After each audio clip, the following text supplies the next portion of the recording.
We are learning from his family that the victim, Darrin Thiele, was a freshman at Butler High School and that an argument may have led to his death. Tonight, Gabrigagadis is following up today from where this happened, where also a vigil is getting ready to begin. Tonight. Hey Doug, you can see some people behind me gathered at where the shooting happened yesterday for a vigil that's about to start here in a few minutes. Now, when we arrived here, we spoke with neighbors and they said Darrin Thiele was with a group of kids who appeared to be around his age, and then they heard gunshots.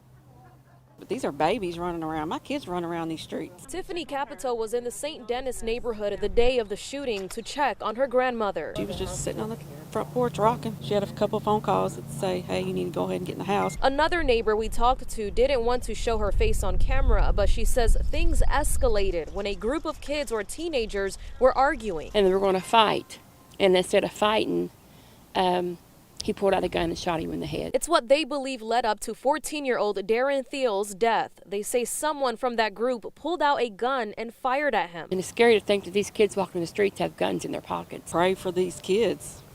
Pray for these streets. This streets is wicked. People who live in the neighborhood were used to seeing Darrin hanging out with other kids, most of the time playing basketball. There's kids all up and down this street that play on the street all the time. We, sitting out on the porch, and stuff like that.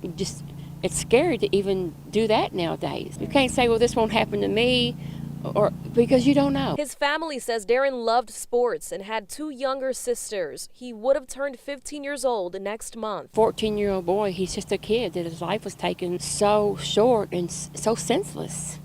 It's awful. It just breaks my heart. Just hold your baby tight. Now, this is an open investigation. LMPD has not released new details yet, but again, I want to show you a look. People are gathered here for a vigil where they're going to remember Darrin Thiele, and you can see they planted a memorial over there with flowers and messages.